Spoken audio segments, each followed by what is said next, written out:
Namaste, welcome everyone. We are continuing with Ulladu Narpadu. We are on verse number 22. மதிக்கொளி தந்தம் மதிக்குள் ஒளிரும் மதியினை உள்ளே மடக்கி பதியில் பதித்திடுதல் அன்றி பதியை மதியால் மதித்திடுதல் எங்கன் மதி. In this verse, what Sri Ramana Maharishi points out is that which gives light to the intellect and remains within the intellect as the light is the light of pure awareness, which is God. Therefore, instead of turning the intellect towards external objects, if only one turns it inward and makes it one with God, can one realize God. Otherwise, how can we realize God? Through the intellect. Here the word pati is used. Pati is normally a word that means husband or lord. In this case, it is pointed out to mean that the one that indwells as the ruler of the heart is pati, and that is pure awareness. And it is this pure awareness that gives light through which the mind, the intellect, and the body functions. Therefore, what is pointed out is that the light of awareness, which is the source of the mind's functioning, cannot be used by the mind to know its very source. For the mind to realize God through the awareness that it has borrowed from God is impossible, because the mind is simply reflecting the light from which it is trying to know its very source. So what he points out is that as long as the mind is used to understand God, it will think of God as an external entity and try to externalize God and thereby try to understand it as something other.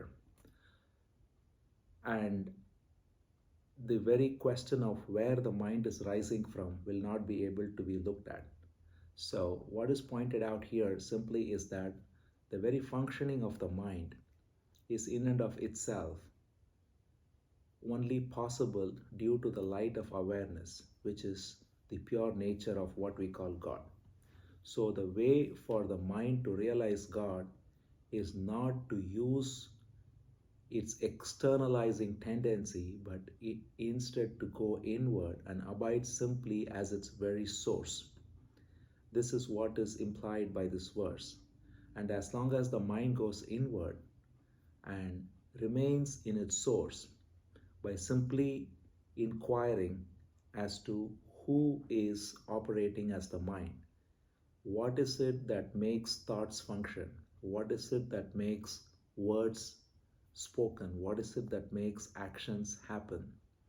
Then it is found that the very source of thoughts, words, and deeds is that energy that animates all that is around.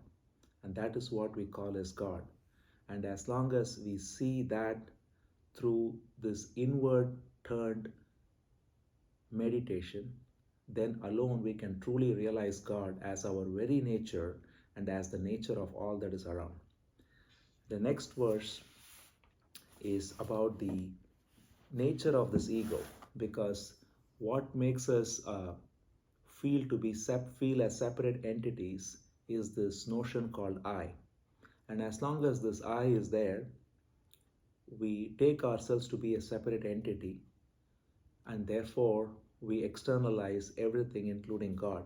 And this is the place where devotion is also encouraged, because as long as we take ourselves to be a separate entity, devotion plays a huge role in at least making the ego subside by being humble and loving towards an all-powerful God, even if it is imagined to be external. And as the devotion matures, one surrenders into this attitude that the one who is being a devotee is also nothing but part and parcel of the same energy, like a spark coming out of fire. So the next four verses are going to look into the nature of the ego. Verse 23, நான் என்று தேகம் நவிலாது உறக்கத்தும் நான் என்றென்றும் நவில்வதில்லை நான் என்று எழுந்த பின் எல்லாம் எழுந்து நான் எங்கெழுமென நுண்மதியால் எண். The translation is that this body does not say I, And nobody says I did not exist during deep sleep. And the whole world is appearing only after the I rises up. Therefore, by inquiring as to where this I rises from is to do true self-inquiry. This is the essence of this verse. So the first thing that's pointed out here is that the body has no sentience of its own, so it does not say I. What is truly the I is the infinite being that is awareness in the heart. And that awareness is impersonal, it is untouched by body and mind, and it alone is sentient, conscious, and pure awareness. And this I somehow gets identified with the finite body. The infinite I gets identified with the finite body and sees itself as the body.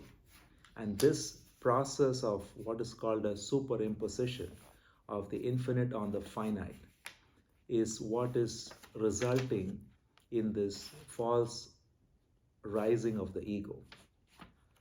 And therefore, the pointer given here is to find out where this I notion rises from.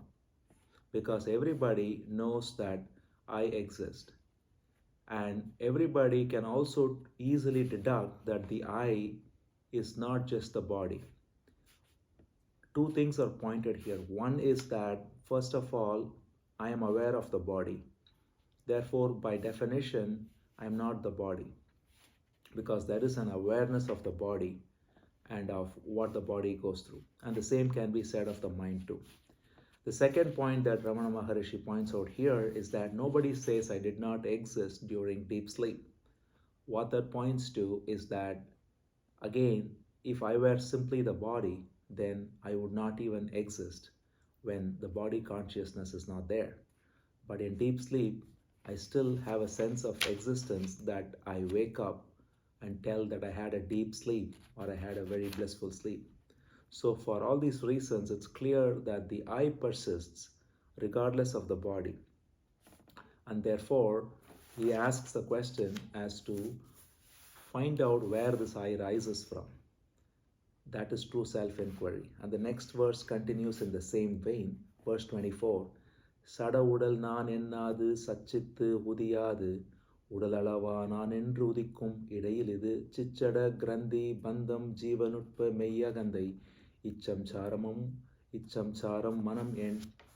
Here he points out that again the insentient body does not claim itself to be I, but neither does pure awareness announce itself as I am the body. So he points out that there is something in between pure awareness, which is all consciousness, and the body, which is insentient. Between the two, there is a knot, which he calls as Chit Jada Granthi. Chit means awareness, Jada means insentient, and Granthi is knot. So the knot between consciousness and insentience is what appears as I. And this is only called as bondage, as jiva, as subtle body, as ego, as the world, as mind, and all of it. And this is a nice verse because normally people get into this debate about what is mind and what is soul and what is the ego and what is the intellect. And there are different definitions for all of this. But in essence, they are all pointing to the same thing, which is the knot, as he says, between pure sentience and insentience. Because none of this, the mind, intellect, ego, subtle body, energy body, all the various terms we use, and it gives an appearance that they're all different things, and people get lost in exploring these things and trying to understand these things. And this process of understanding, he points out, is essentially futile because all of this is in the realm of ignorance and they are all essentially synonymous. And the biggest synonym for them he gives is bandha, which means bondage. So all of this Chit Jada Granthi, Jiva, subtle body, ego, and the world, because The other important point he brings out is that the world is nothing but a projection of this subtle body. And how it is very clear is in the dream experience, because in dream we have a subtle body, and that in turn projects an entire dream world. So the dream world and the dream body go together, and they are essentially non-different, and they are simply this projection of pure awareness getting falsely identified with a subtle body. The same process happens in waking state too, which we call the gross body and the gross world.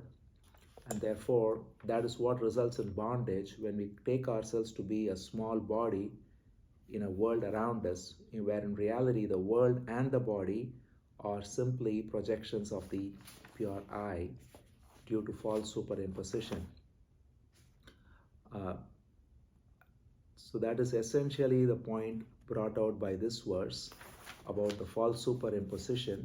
The other term that's used is, that's why it's called Chidabhasa, which means reflection, because the ego is not pure awareness, but it appears to have awareness, and that's why it's called reflection. It is much like the example given of how a pot of water reflects sunlight.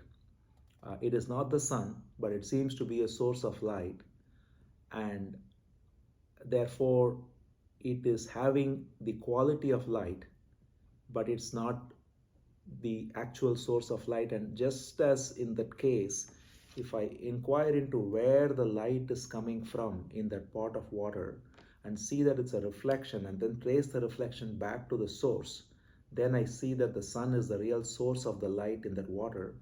The same can be said here, that the reflected awareness, that is what I take myself to be the I. If I inquire very deeply into where this reflection is coming from, the source is found to be the pure awareness, which we call the heart. That is what is pointed out by this verse. And of course, he points out why that reflected light is what is called by all these various names, whether it's mind or subtle body or ego. And of course, that is what causes bondage. And the other important point that's brought out is, when we talk about various vices, such as speaking lies, adharma, which is unrighteousness, wrong desires, suffering, anger, thieving, murder.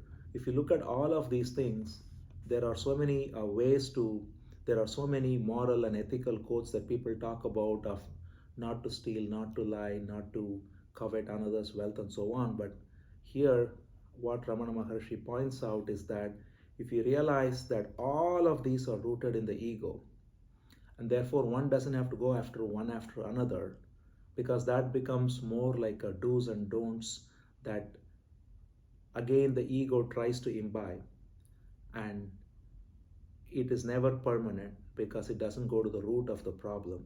If I tell a child don't lie, simply as a moral code, it may stay for a while. But if I instead, this true wisdom is given, that the reason one lies or steals or covets another's wealth or has greed and envy and jealousy is all because one takes oneself to be this reflected light, this ego. Then all of them are taken at the root. So that's the important point of realizing through this inquiry that one is simply not this false reflected light.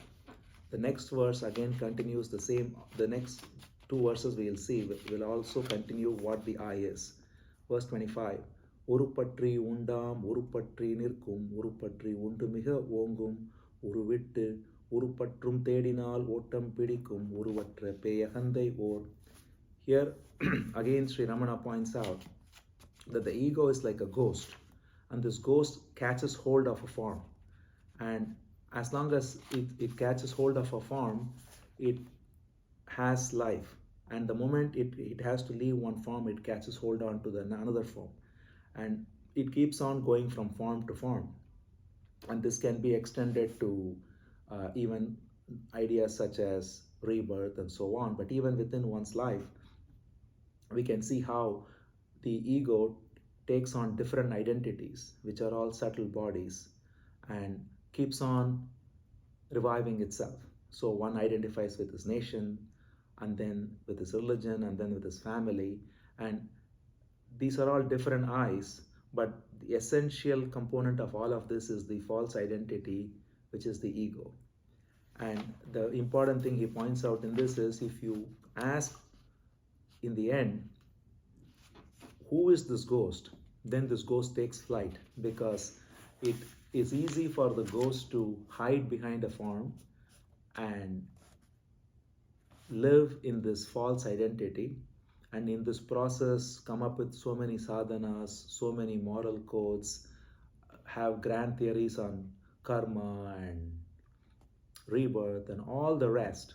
But if we really question as to who is it that is actually this ghost of the ego, then it cannot abide. And for this, he gives a beautiful, colorful example of how in a wedding, if there is a friend, if someone enters a wedding, a wedding crasher who masquerades as the friend of the bridegroom, and he simply enjoys the wedding party. He's eating all the food, and everybody is giving him respect because they think he is a friend of the bridegroom, and the bride's family is respecting him, the bridegroom's family is respecting him. But suddenly somebody asks the question, who is this guy? We don't know him. And the moment someone starts inquiring who is this guy, he takes flight, because he is now afraid of being caught. So that is exactly the condition with this ego. We take it to be real, and we feed it like this feast with all ideas and thoughts, and then sadhana and so many methods and techniques. But that's why this path of self-inquiry or surrender is direct, because we are not making the ego live through another technique, through another method, but we are asking, who is this ego to begin with? And in that process, this ego is simply not able to sustain that inquiry. That is the essence of this verse. Next verse, same vein. அகந்தை உண்டாயின் அனைத்தும் உண்டாகும், அகந்தை இன்றேல் இன்றனைத்தும் அகந்தையே, யாவுமாம் ஆதலால் யாதிதென்று நாடலே, ஓவுதல் யாவுமென ஓர். He says here, only after the ego rises that everything rises. And everything remains because the ego remains. And when the ego is not there, nothing is there. Therefore, to inquire what is the truth of this ego is true inquiry. Again, he hammers this point again and again in different ways, that the essence of all suffering, of all delusion, is this ego, which is this false notion that I am this body, I am this mind, the sense of doership, that I am the thinker of my thoughts, the speaker of my words, the actor of my actions. And as long as this notion of separateness is there, then it is fed through all false ideas of identities, of goals and time and becoming and all the rest. But when the question is asked as to who is this I, that is true inquiry and true surrender, because then this I has nowhere to hide, because there is actually no separate thinker of thoughts. If you look at the origin of each thought, it rises on its own. Just as one breathes automatically, just as one digests the food automatically, thoughts also happen automatically. Words come automatically, actions happen spontaneously. So any sense of doership is only rooted in illusion. There is no doer of any actions, just as there is no doer of bodily functions, which is very clear. The same is true with mental functions either. If we see clearly, there is no separate doer. And if this truth is inquired into, then it automatically results in surrender. That is the essence of this verse, which is verse 26. So to sum it up, what Ramana Maharshi points out is that pure awareness is our essential nature, and that is always free, and that shines in our heart as I. That I gets falsely identified with the body and with mental processes, and through this borrowed light of awareness, it takes itself to be a separate being and then goes about looking for happiness and peace with a false identity. And it is externalizing or being extrovert. So, the only way for one to truly discover peace and happiness is not through this process of being extrovert, but instead turning inward and asking, is there a separate I to begin with? Who is it that this I is? And by this inquiry, all dualities are gotten rid of. All triads means knower, knowing, and known. We think they are separate, they are gotten rid of. All ideas and philosophies are all gotten rid of. And what simply remains is the one pure light of awareness that functions as all that there is. This is why Lalita Sahasranamam has this beautiful verse where it describes the mother as Antarmukha Samaradhyam Bahirmukha Sudurlabha. It says she can be known easily by one who turns inward, and she is extremely difficult for one who turns outward. Therefore, that's exactly what is pointed out here, that she represents the pure divine energy, which is coming from the light of awareness, and that can be known only by turning inward and inquiring, who am I? Thank you.